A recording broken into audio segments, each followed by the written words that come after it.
and walking and walking, and all of a sudden the rocks start sliding beneath their feet, and one of them jumps up to the top and is like, "We made it!" Fantastic. Oh, Yeah. brilliant. Nice. It's the way you tell them. You got to get the like into the show, right? Yeah. You can put the people right into the scene. That's the key. Yeah.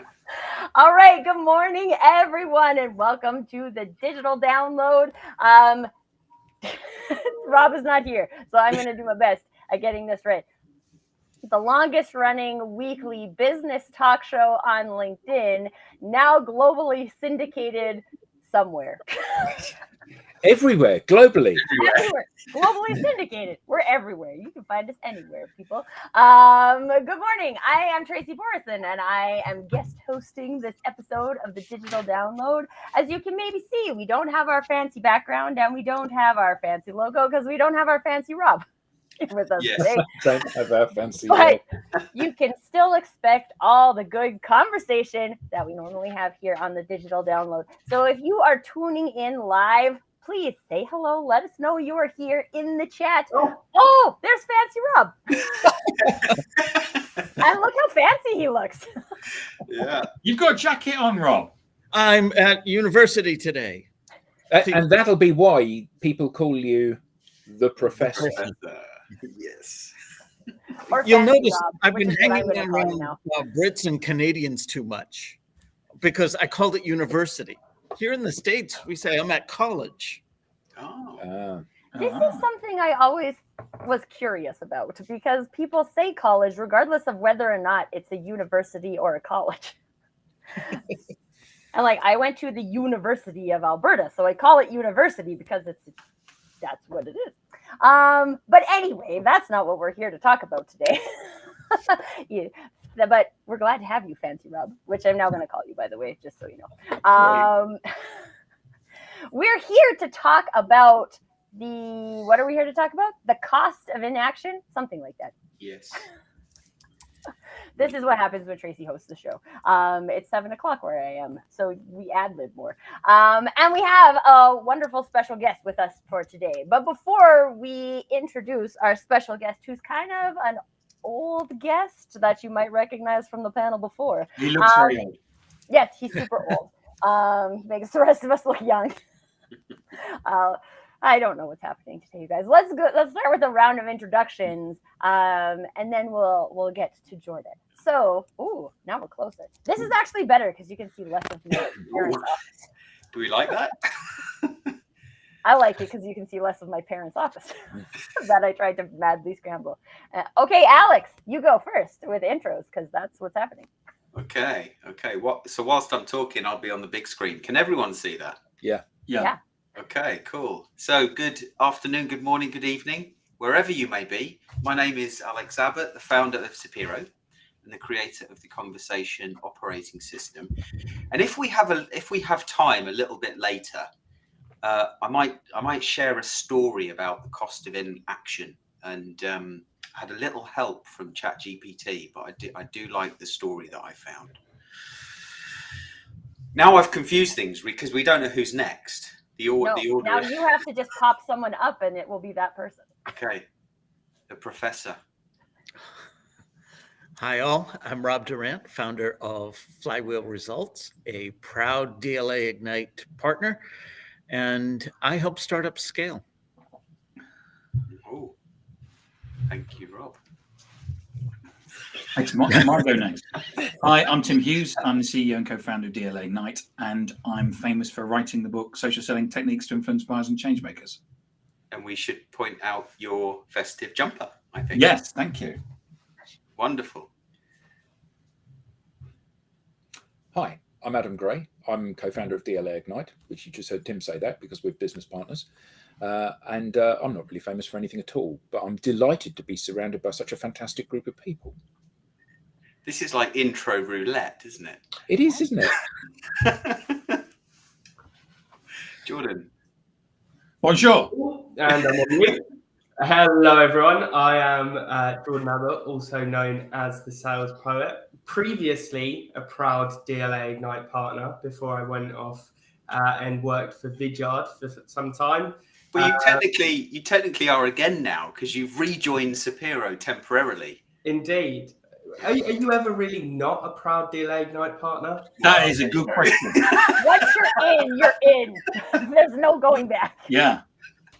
Yeah, Just when I thought I was out. thought I'd escaped. No, really, really keen to be back on the download. So thank you very much for having me back. All right. So, Jordan, this topic is kind of related to some experiences you might have had recently. So let's talk about the cost of inaction from your perspective in terms of why we're even having this conversation today. Yeah, certainly. So I think the key thing was during my time at Vidyard, a lot of the messaging was just purely falling on deaf ears. They've done some great work with some great businesses, creating these insane uplifts, but the way the buyers are currently thinking just doesn't really align to that uplift. The economy is, for use of a better term, a bit of a shit show at the minute. Businesses are really nervous. Leaders don't want to put their head on the chopping block. So we've moved from this growth at all costs mindset, particularly within the tech space, to a much more conservative one where businesses are just trying to protect what they currently have. So, of course, this messaging that's leading with we can provide 4x ROI isn't necessarily going to resonate, because that's just not how they're currently thinking. And I think it's interesting when you think about that based on what Bob said about could cost of inaction also be phrased what's your shoulda, woulda, coulda story. We all have at least one. I actually think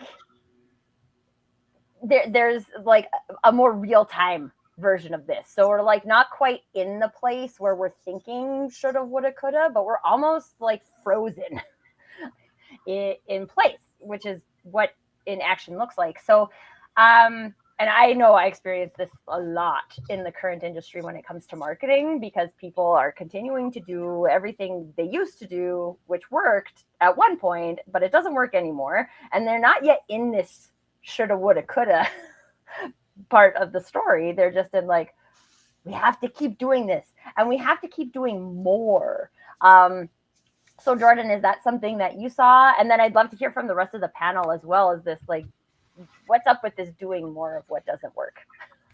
Yeah, it's I think what's the saying, better the devil you know than the devil you don't know. Something I've probably butchered that, but I think a lot of leaders are in that sort of position where it's just better to stick with what they're doing, but do more of it to try and close the gap, rather than do something that's potentially different, that could potentially close the gap, but also could have an adverse effect.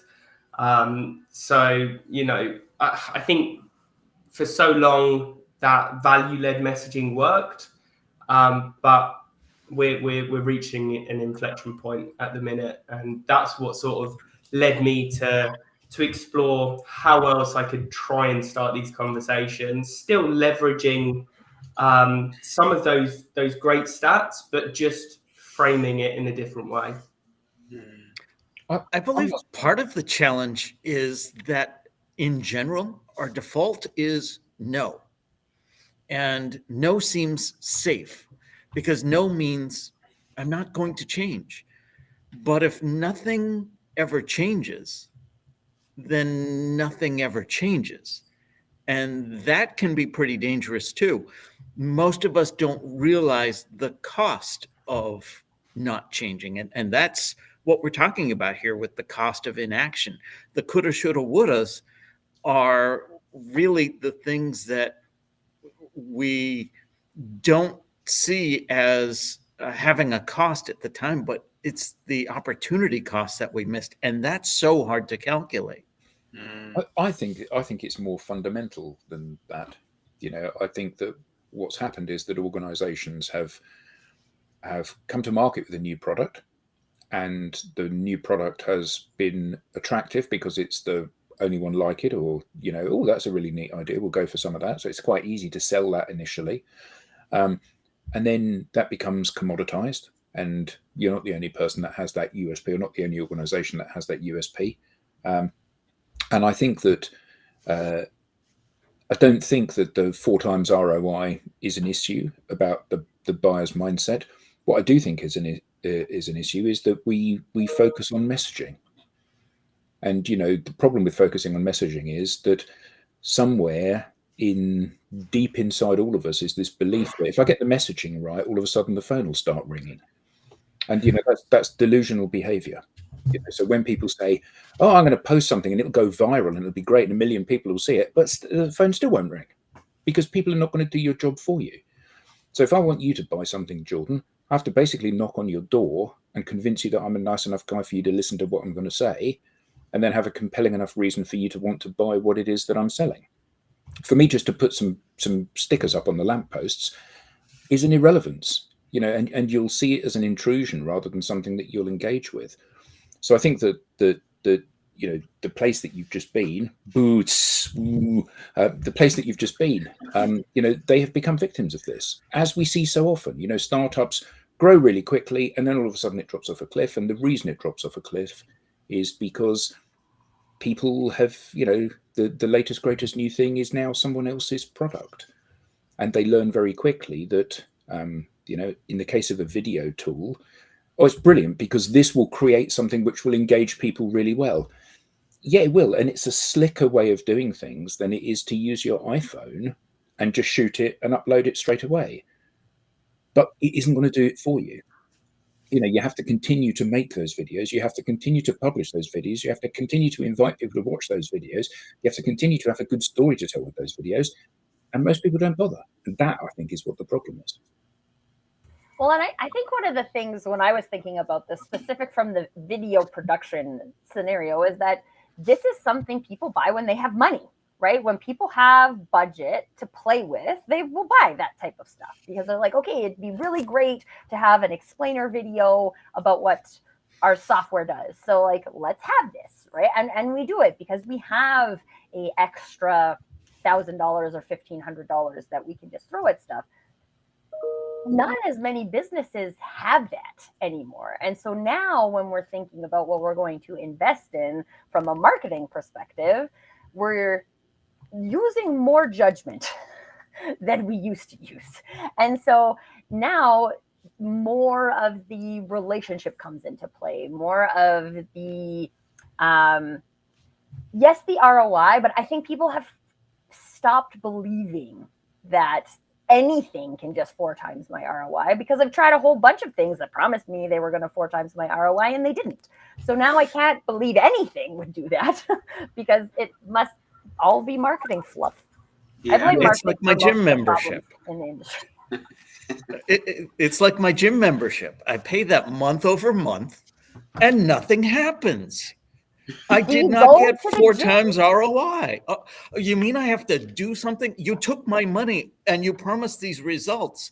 You said nothing about me doing any work. Well, and I think a lot of these things too have been based on like, okay, you give me your messaging, I'll turn this into a video, right? But who's making the judgment call on whether or not that content, like Adam said, means anything, right? So now I'm going to be, I say this to my clients all the time. Okay, you can invest this much into a video that nobody's going to see because we don't have a strategy for people to see the video. Okay, we're just creating a video.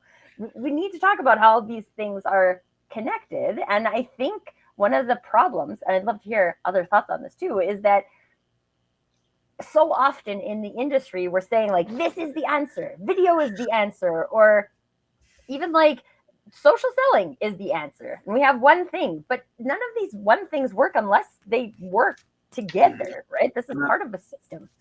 Yeah, I think what we're talking about here is highlighting and quantifying the pain often before someone's actually felt it fully. And I'm sure we're going to get into some examples in a minute, Jordan, but it I think now presents a time for me to tell that little story, because tell the story, Alex. There was There was Once upon a time. yeah, once upon a time there was a procrastinator, and the procrastinator had a problem about procrastinating. So he went to the guru and shared this problem with him, and the guru said, "I want you to go home and plant a tree in your garden." So, slightly confused, slightly baffled, but feeling somewhat inspired, he went and bought a tree and took it home and said, "Oh, I'm going to plant that tomorrow." And The end. Yeah. There's more. So tomorrow came, weeks flew by, and one hot summer's day, when this procrastinator was feeling like he needed some shade, he thought, "I'll go and plant my tree." And he went to grab the tree, and it had withered and died. So he went back to admitting his fear, and the guru nodded and said, "Well, you see, the cost of inaction is not just about of shade, but also the loss of time, the loss of the opportunity, and even the tree itself sometimes later becomes never." And I think that, that right there is the thing, what is the cost of inaction, and how do we help people to truly quantify that? It's a good story. And one of the things that I think, I'm thinking coming out of this, is that in a business scenario, the tree dying is the business dying. And I think a lot of times we don't extrapolate out that far. We think well, this is something that worked. I'm going to keep pushing it. It's going to work again. Right? That's the mindset. And what did Bob call that? Entrenchment. Bob Britton. Yes, Bob Britton. He called it entrenchment. And this is the thing, but we don't ask ourselves enough questions to actually dig ourselves out of our trench, and then we kill our tree. But we did that. So there's a level of responsibility here. And Jordan, one of the things you referenced earlier on in the show was a fear. There's a fear of doing something different. But something that I've always wondered about. Now, I'm a let's try it and see what happens type of person. I don't have the fear of failure like a lot of people do. We are afraid to do something different, but the thing we're doing is providing zero results. I've shared this example on this show before. I was working with a sales rep who was getting no meetings booked, 125 calls a week, no meetings booked. So as far as I'm concerned, that's completely unproductive, and we should try something else. We tried something else for a week. He made 8 calls, booked 3 meetings. And all my CEO could say about it was that, well, how come you didn't make 125 calls? Entrenchment, folks. What we're doing now actually is working, but you still want to go back to the old way of doing it because we're so convinced by not even data. I'm not sure what we're convinced by, because the data would say it doesn't work. That we're convinced by personal experience, aren't we? Because 30 years ago, when I started calling people, I knew that if I called more people, I'd have more success. So now you're setting out. Now you need to go through the same process. Yeah, when I first started cold calling, people really enjoyed it. People loved hearing from me because it was the only way they knew about what was going on. Because, of course, there was no internet. But if I take that and apply it to today's thinking, it's relevant. What about, do you think if we look at COVID and the overhiring that happened post-COVID, and now we're in this space where, there continues to be redundancies. I think was it Spotify just made a load of redundancies, didn't they? And it's still happening. So do you think businesses look back, or people within businesses look back and say, we made a mistake? No, because what they're doing is they're often, and I left a comment to this effect on Jordan's post this morning, they're hiring the wrong people and they're firing the wrong people. So if you're a salesperson and you are at more than 100% of your number, then you should be cost positive, cost negative to the business. It should be cheaper to keep you than let you go, shouldn't it? And if that isn't the case, then the number that you've been set is the wrong number, or the remuneration package is the wrong package. But within every organization, the top performing salesperson should be the last person to be let go. And that's a mistake that a lot of businesses make. They go, headcount, okay, well, you guys in your team, we'll get rid of all of you and we'll keep this team over here, rather than saying, okay, you're a high performer, you stay, you're a low performer, you don't stay. And it's this almost like a self-abusive behavior within the business. You know, and we see this time and time and time again. Is that where you know there needs to be some training, some guidance within businesses to truly understand the impact of the decisions they're making? So, you know, here is plan A, here is plan B, here is plan C, here is the uplift for the business for each of those paths, and here is the cost to the business if we fail. But I think this is just about diligence within the business, and it's common sense, isn't it? You know, so I go to Tim and I say to him, I think it's a really good idea if we spend £100,000 on advertising, and I convince him that it's a really good idea. So we spend £100,000 on advertising, and he says to me after the campaign is complete, how much stuff did we sell off the back of that? And I say, I don't know. And understandably, he's very, very upset about this.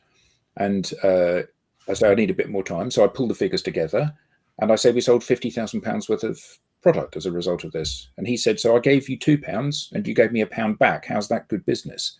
And the next time I go to him and say, I think we should do an advertising campaign, he should say, no. One of the words will be off. one of the words will be off. It'll be a very, very short sentence. But I think that the problem that we have in the overwhelming majority of organizations is that they're successful by luck.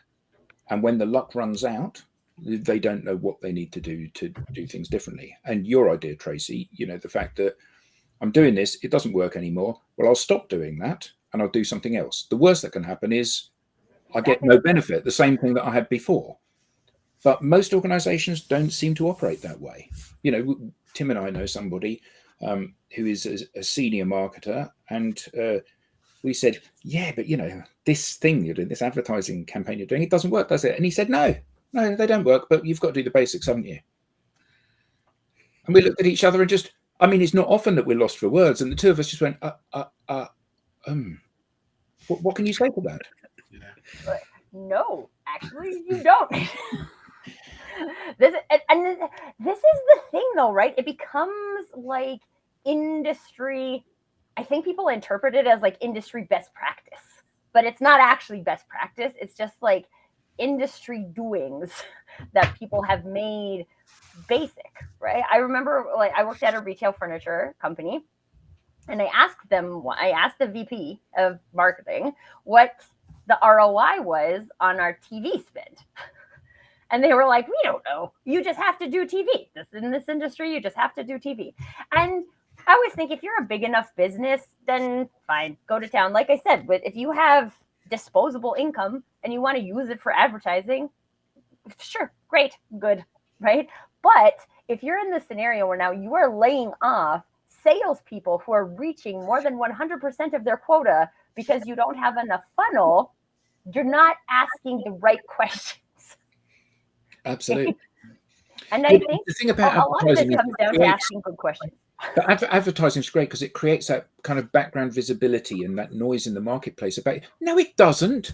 People have got better things to do with their time than tune into your vacuous adverts. And that's the truth most of the time, isn't it? Advertising is a bit like urinating yourself, isn't it? It gives you that warm feeling earlier on, and then you realise it's actually a big smelly mistake. Well, that joke was way better than my joke at the beginning. That just come from nowhere, Tim. No, just waiting to pounce. It's the Christmas winter. It was worth it. It was worth brings it. out in you, you know. Yeah, talking like that. Yeah. Can I just say that Jordan, that the moment that I knew things were bad in that organization, I don't know if I'm allowed to say this, was when they started giving, was it $200 Amazon vouchers to have a meeting with you? And it really pissed me off because I couldn't work out how to get the $200. I was more, I mean, a 30-minute pitch that's worth, I can get a lot of vinyl for $200. And it would have been worth sitting to a pitch about this video stuff just to get the voucher. Yeah, you are right. I think everyone was sort of scratching their heads there, but apparently the data supported it. So don't know how that. Well, if you pay somebody $200, the data will support the fact that they turned up to the meeting. It will. Yeah. Well, I would have gone to the meeting. And we're touching on another topic here, which is not necessarily true of Vidyard, but I am aware it happens in other companies where leadership fudge the numbers because they want to continue doing something or they want to attribute value to an activity to just keep getting support for that activity. No. I'm aware of companies that get zero for nothing and they fudge the numbers and it shows. So I know a company that's got zero from it, but the numbers show that the two biggest deals they did that year came from that particular event. Yeah. I'm like, this confuses me. Like, what's the long-term benefit of that? There's no long-term benefit. It's to save it's not people. a good business proposition, right? That's just somebody has a KPI. They have to show the benefit of spending money, and so they did. Right. Yeah. The benefit is I kept my job. Yeah. Right. Yeah, absolutely. But then in the grand scheme of things, we have a KPI problem. We have a remuneration problem. Like we're not actually now on a team together moving the business towards success. We've actually created competition between the departments to win, which is actually hurting the business. Yeah. But I can't control those other things, Tracy. I can control the numbers that I report. And if my job depends on it, you damn well better think that I'm going to report the best numbers that I can report. Fudge them? No, but if I can take credit for something. Business? No, but it doesn't, does it? For your business, it does. So but this is like precisely the experience that we're exploring here with Jordan, right? Like somebody who has overachieved what their KPIs are. So let's say and that's an actual overachievement, not I fudged the numbers overachievement, and still got let go. So it doesn't actually play into my job security at all, unless I'm really, and like I said, in Jordan's scenario, it's just as crazy because you've actually been investing in the business and growing it from a sales perspective, and it's still not enough. So then what's enough? But I can make a case for it. With a big business, it doesn't operate in the same way as a small business. If TLB Coaching and Events doesn't sell something, you don't get to buy your groceries this week. That's the mechanics of that. Within a big organization where there's a huge amount of money coming in some cases a huger amount of money going out, you're only, it's a big river that's going past and you've got a bucket that you're dipping in and out of the river. So there was one organization that we worked with, and one of the people that we had trained did a post. The post got quite a lot of traction, and they got a message from somebody that they'd known but hadn't spoken to for 7 years. And this person said, "We should have a chat, please." And it transpired to be a $100 million deal. And the company refused to acknowledge that was because the person had messaged them off the back of the post because, well, you already knew them. Yeah, but I've not had any interaction with them for 7 years. Yeah, but you already knew them, so that doesn't count. But that's a good point. And it is this lack of pragmatism around the measurement of these things and prove it. Well, loads of people are going to see our post and it'll increase brand recognition for. Okay, that's great that you say that, and that's a nice story. Prove it. This is a really successful campaign. Prove it. And often. It's the fault of the marketer in this instance, but often there is no mechanism set up before the event. So have you set up a unique phone number or a unique email or a unique web page that this drives to, in order that you can say, okay, we've got XD visitors, and the only way they could do this is by this mechanism. But a lot of the time, it's making really foolish mistakes, like in Jordan's instance. I want to hear the case that Rob wants to make.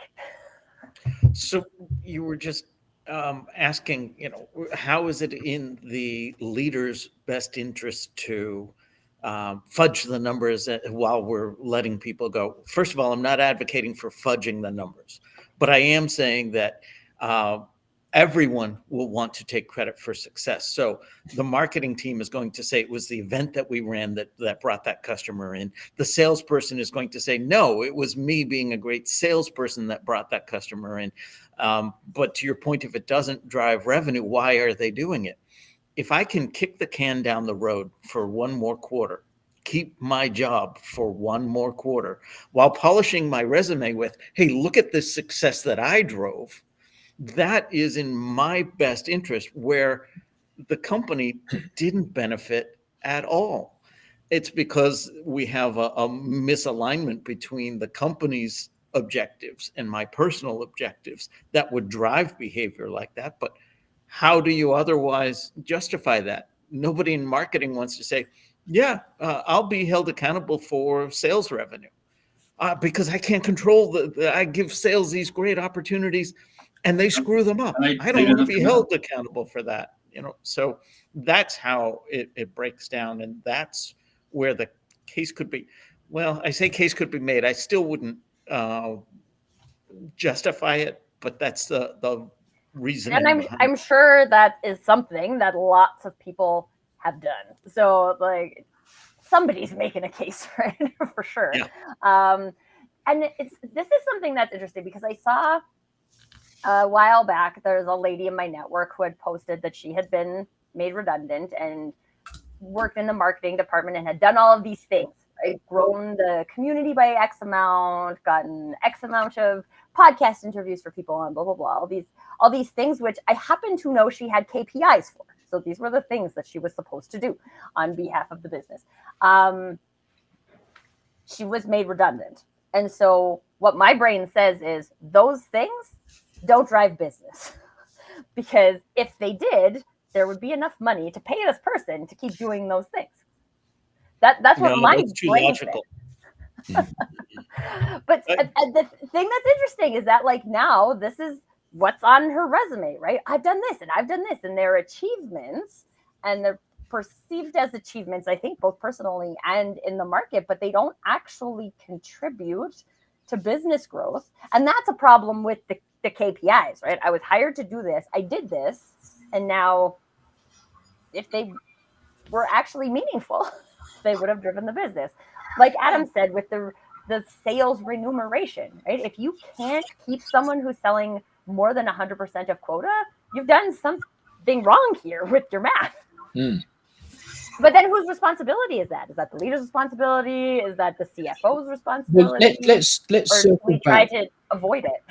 Let's circle back to this whole thing about the cost of inaction. And what we see time and again is organizations are, it's not that they're not doing something, but they're doing the same things, the things that used to work. And there is a fear about doing something different, even though the cost of inaction is, well, continuing doing what they're doing. They know that they're on a downward spiral because they see that they have no pipeline, they have no revenue, and that only leads to one place. So the challenge is, how do you get people to do something different, to have an experimental mindset, to try something they haven't tried before, knowing that the worst that can happen is they're no worse off than they were before. Invoice them. I was thinking the cost of inaction, and we've said it, it's one of these unrecognized costs. I didn't buy your software, so I did not get a 4x return on my investment. Invoice them for the 4x. It'll at least start the conversation. Where the hell do you get up? Well, this is what you missed out on. But that's why there is that inaction, because I don't see an immediate cost to me for not doing something. Yeah. It's a bit like Alex's story, isn't it? That the procrastinator didn't see anything initially. There's no impact. No. So how ideas then, folks? How can we bring more besides invoice them? I thought Ideas that was a on pretty like good what one. can help people see these costs or questions that we could be asking to help us see these costs, hopefully along the line instead of at a like go no go point where I have to lay off my entire sales team. Well, seeing as we've got a guest, Jordan, what do you do to shake people out of their kind of their slumber and try to get them to behave differently as a result of talking to you? Because clearly it works for you, because you were ahead of target and you'd only been there 7 months, so that's a remarkable achievement. So how did you do that where others had failed? Yeah, so the first step I took was simply reverse engineering all those incredible uplifts. So, we can help you to book 4 times more calls. The way that I would frame that is, are you aware that you're only reaching a quarter of your meeting booking potential? And essentially just using that as a mechanism to enter that consultative conversation where those different costs can be brought to light.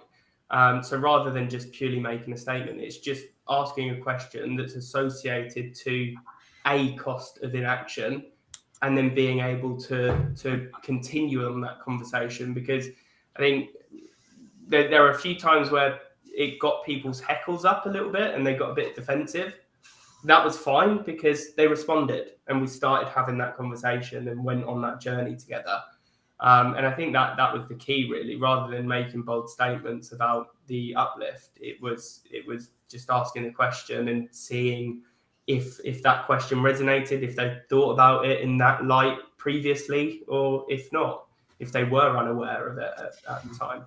And it wasn't just an email; it was an email and a video. It was you explaining it. Is that right? Yeah, at times. So I was using social as a mechanism to build relationships, and then all of my email copy was centered around the cost of inaction.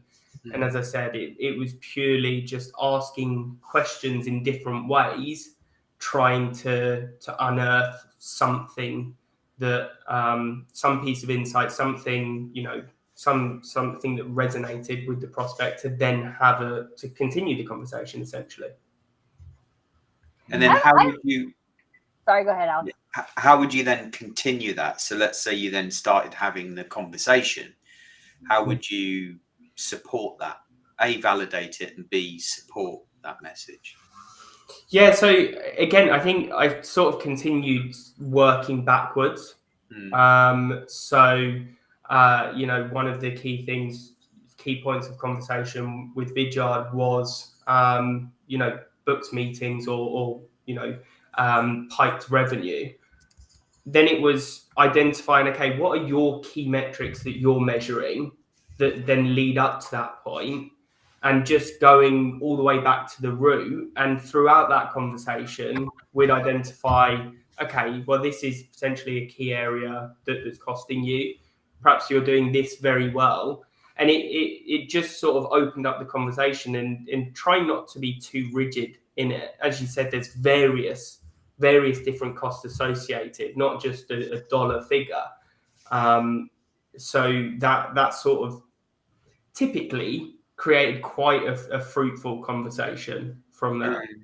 So more about the conversation and the questioning. Yeah.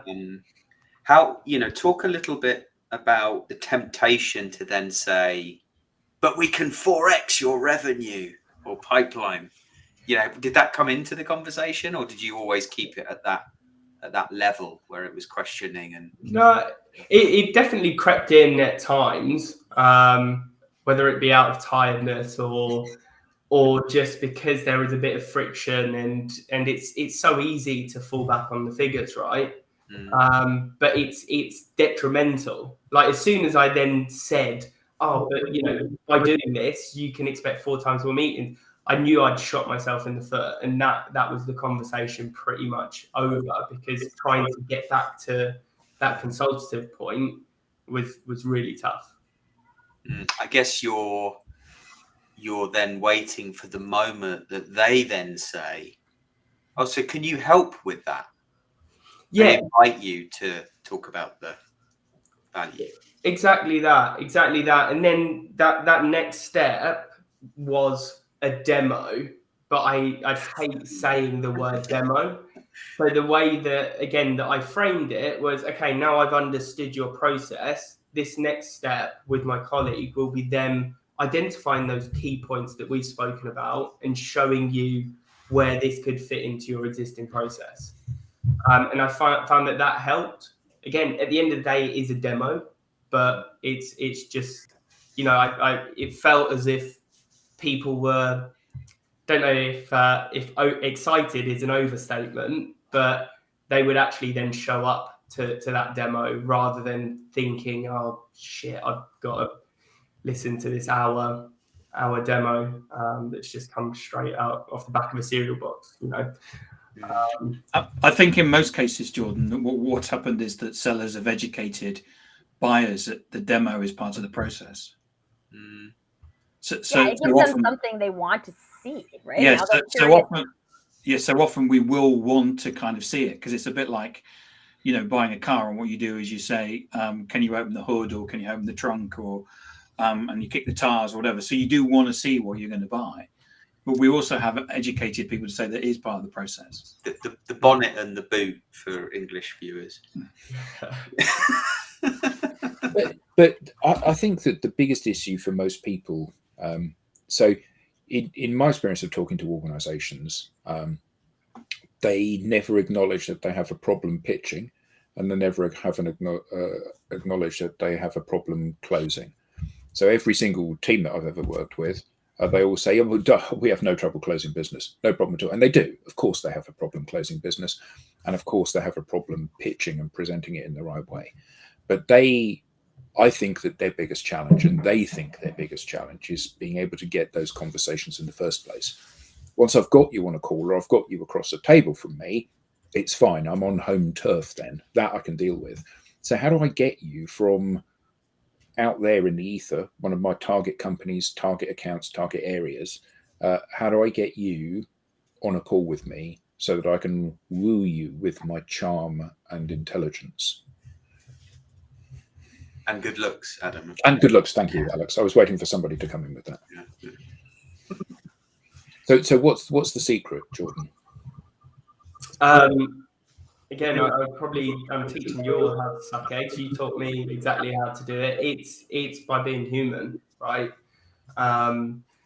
Rather than I think, just to preface it, I think generally within sales, whenever something that's cut from the efficiency cloth works, we end up working to death. And I think that's what's pushed us to the point in which we're at, where buyers will not go anywhere near anything that's vendor produced or vendor associated, because they know it's going to be the same song off a different hymn sheet, So the most valuable thing that we can provide is ourselves within that process, and it's all about identifying those commonalities in which you can start a conversation and then continue that conversation, and being human throughout the entire process, right? Because no one wants to be told that their baby's ugly. So I think by being able to take that consultative approach and really empathize with the pains that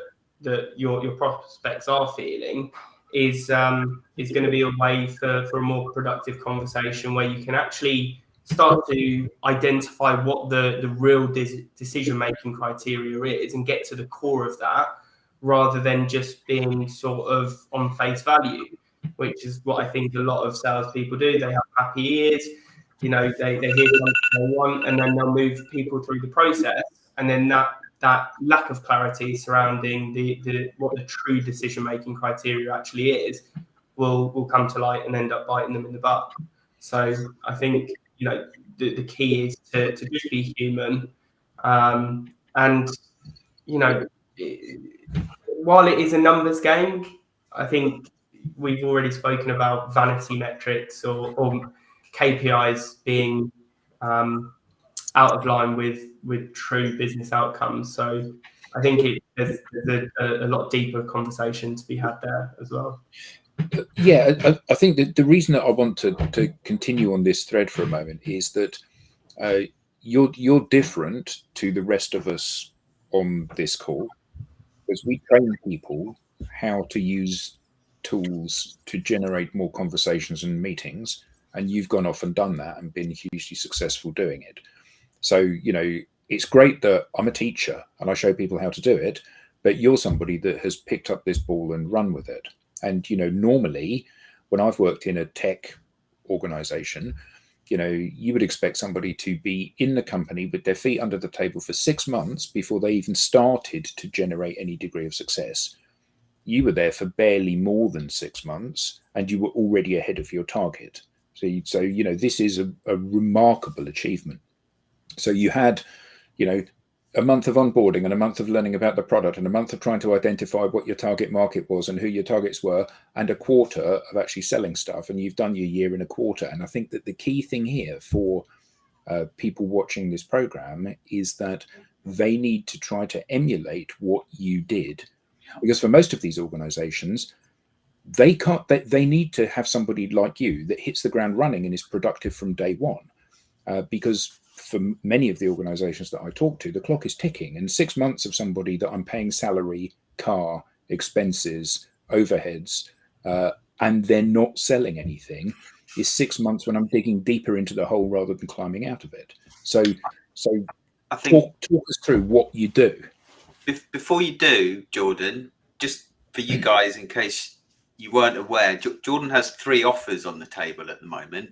So I'm not surprised. I am. I'm surprised it's only 3. Just take what Adam said there, take the transcript, and go back to each one of those companies and see if you can negotiate your offer. Yeah. Well, thanks guys for all the kind words. The way that I break the process down is into sort of 4 stages. It's initially profile. So I want to make sure that I'm as attractive as possible to anyone that goes on my profile. As you mentioned, I want them to think, okay, he's a half decent chap. I'll listen to what he has to say. The next is connections, and then moving into engagement. And I'll sort of pair those 2 together because I think, they are almost synonymous. So the more people I connect with, the more people are going to see my stuff, the more people are going to hear what I have to say. And then the law of averages, the more people are actually going to accept that call for me. And then the third piece is engagement. And this is the most crucial piece. Because throughout my time at Vidyard, whenever the engagement dropped, so did everything else.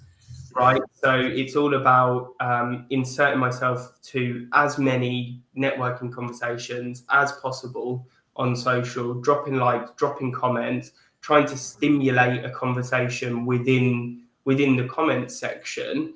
But also sort of selfishly, that then influences the content that I create and I publish. And, if I'm casting the net wide, I can identify posts that are tightly aligned with what I'm doing. If I'm working in a territory, then it's a case of going through each prospect, looking at what they're engaging with, and then engaging on that, because they're going to be notified that I too have shown an interest, and they're going to be more likely to accept my connection, have a conversation.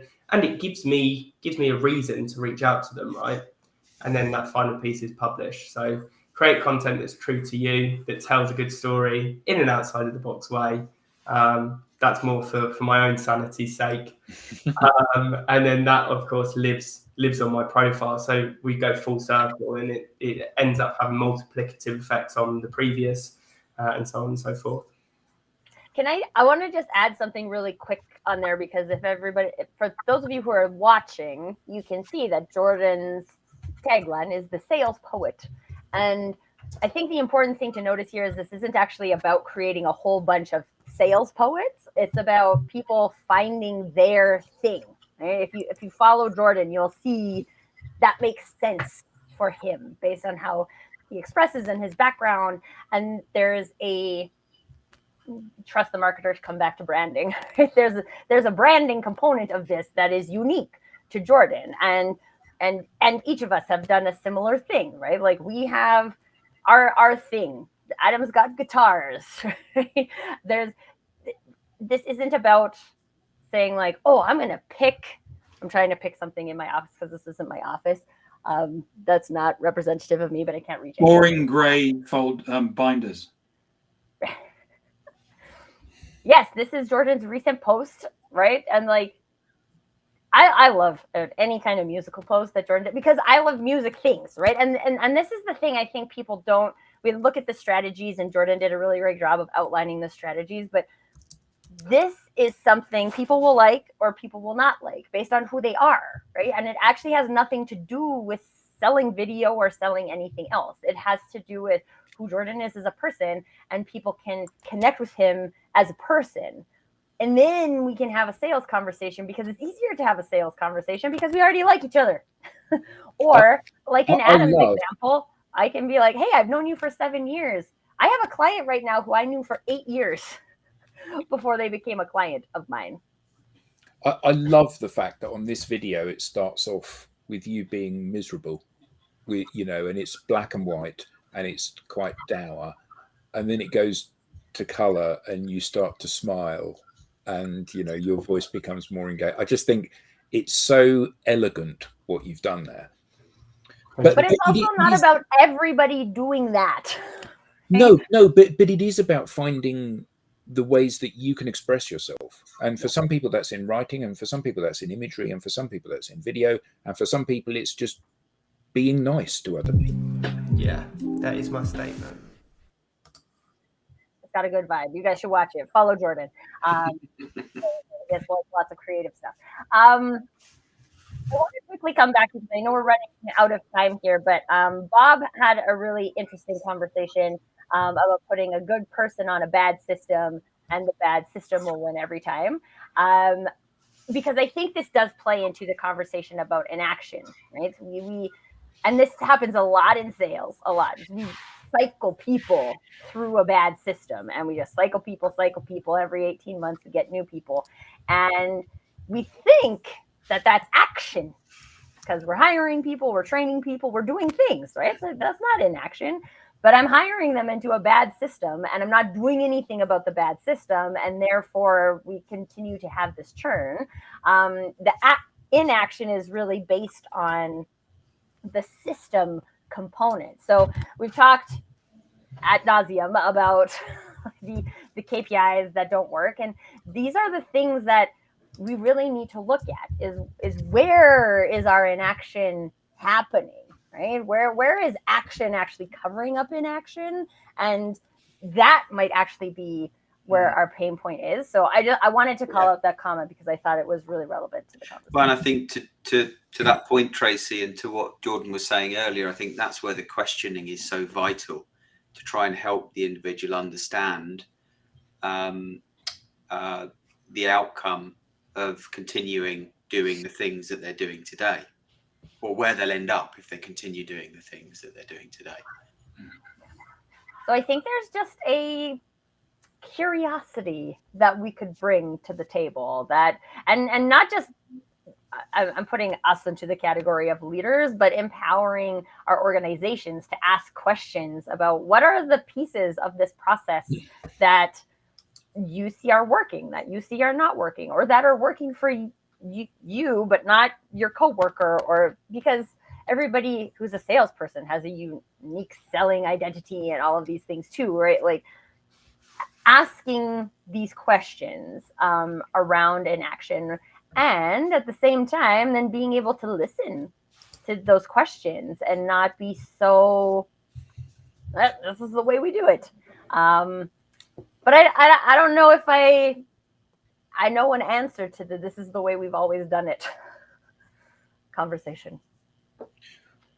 Any last thoughts from last thought from me, plant that tree. Plant the trees. And Yeah. it's good for the environment as well. Last thought from me. If there is no pain, you won't do the thing differently in the future. But you have to ask yourself, when you say, well, this is how we do it, whatever it may be, if you're looking at an empty pipeline, then something isn't working. So you have to change something. Get better at math. Sound like Rishi Sunak.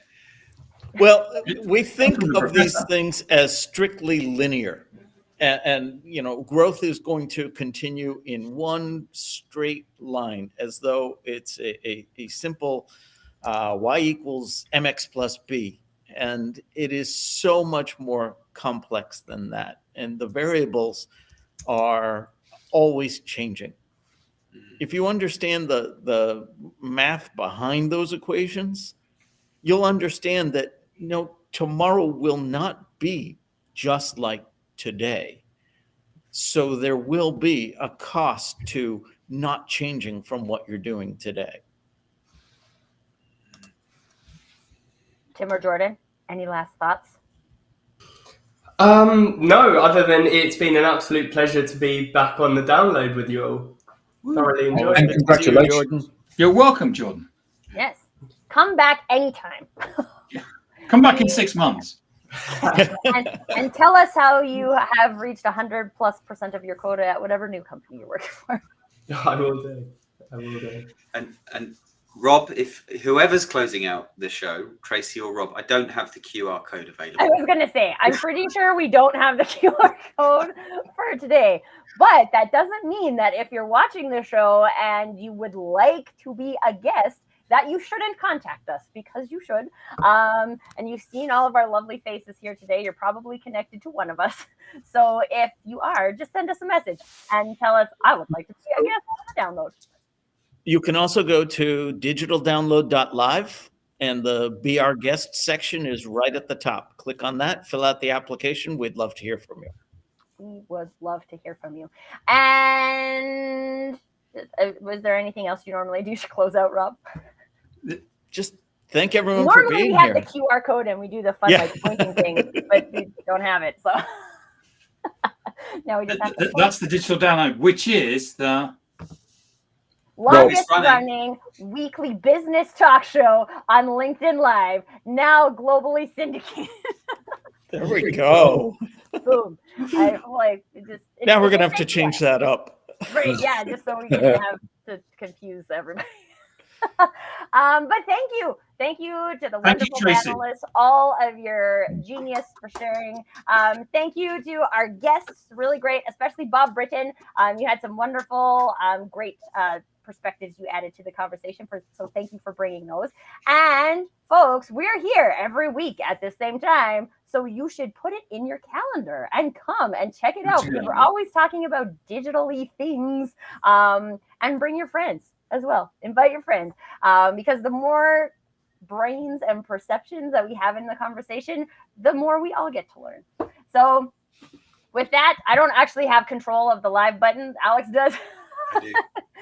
So thank you, everybody. And until next time, I don't know, be yourself. Have a great weekend, guys.